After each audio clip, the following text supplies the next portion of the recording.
Namaskar, this is Akhilesh Bhargava again. Welcome to Tidbits on Business and Finance with me. The foreign investors and foreign institutional investors, FII as we call them, are no longer attracted by the Indian stock markets. They have been exiting them in hordes. The exit started somewhere in 2017, gathered pace in 2018, and is expected to continue in 2019 until the elections. The trend is very evident from the fact that out of the last 40 trading sessions on the stock markets, they have been net sellers. In other words, they have been sellers in 33 sessions. So out of 40 trading sessions, in 33 sessions, they have been just selling and exiting from the stock markets. The investments of the FIIs, which peaked at 1.28 lakh crores in 2012, has fallen to 49,729 crores, just about 50,000 crores in 2017, and it continues to fall. In the last 30 days, they are reported to have sold shares worth 7,818 crores, almost 8,000 crores of exit from the market again. The reason for this disenchantment of the foreign institutional investors from the Indian stock markets are many. The primary reason on the horizon are the weakening macro fundamentals of the Indian economy in the wake of the oil price rise. Because of the oil price rise, India's current account deficit, India's fiscal deficit, interest rates, inflation, all these are deteriorating. With the macros deteriorating on one hand, on the other hand, corporate performances and corporate earnings have not lived up to their expectations at all. They have not kept pace. They have not given the kind of results that investors would expect, especially from overvalued shares. Indian shares have generally been considered overvalued compared to their global peers. And when shares are overvalued, you expect the earnings to pick up. Corporate earnings have not picked up.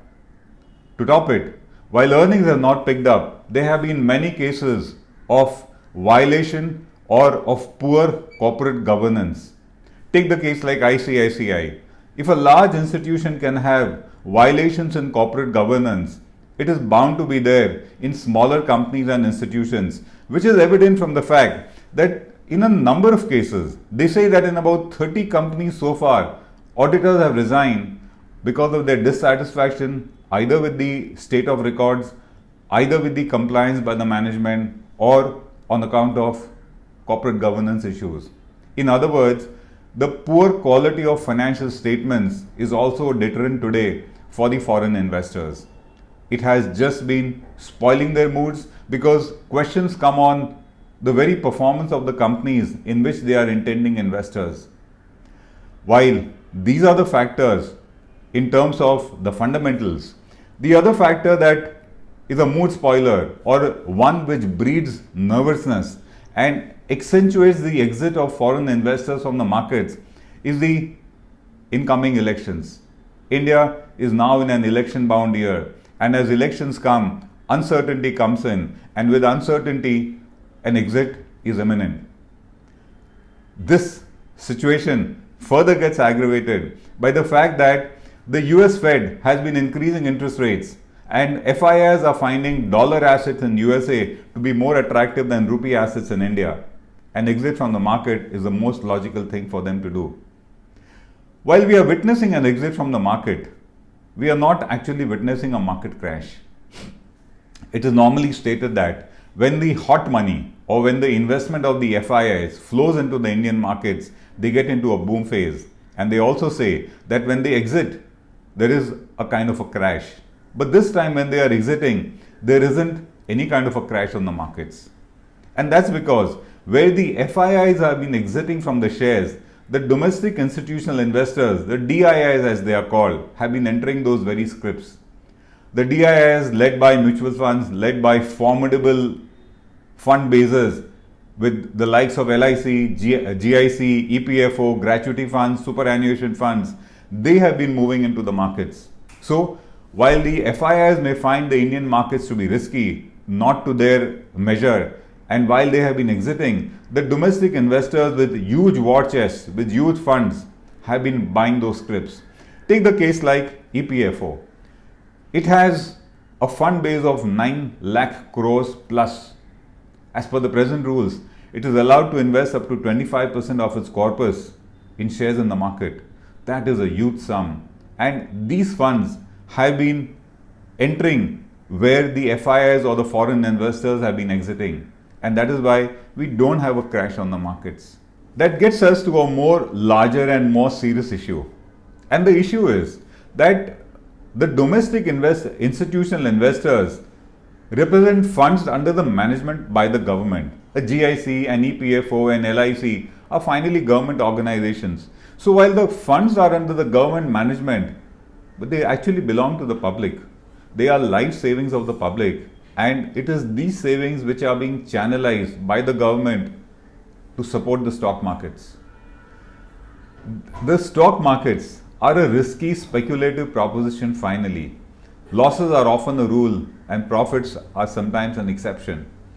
The chances of losing your entire capital are not remote.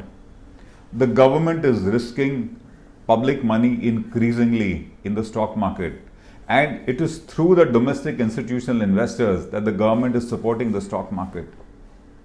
While we are certainly not advocating a market crash, we certainly would not want to see the common man burn his fingers, but we are certainly advocating the fact that money of the likes of EPFO, LIC being channelized into the stock market is a risky proposition. We need to be conservative, we need to be prudent, we need to be careful in investments. Such investment of such kind of money and stock market investments are a risky proposition. The government, which has been supporting the market through the domestic institutional investors, needs to reconsider this thought. So, to answer a question, if the FIIs are exiting, the reason the market has not gone bearish or the indices have not tumbled is because it is the government which is supporting the stock markets. But then look at the political reality. We are in an election bound year, and the last thing that the government can afford in an election bound year is damp, depressed public moods because of market losses they may suffer because of a market crash. It doesn't suit the government politically for the market to go down, and so it is the government that is supporting the market through the domestic institutional investors. So while the FIIs find the Indian markets risky, the reasons for the DIIs probably not finding it risky could be lying in a political domain. This is Akhilesh Bhargava signing off till we meet again. Namaskar.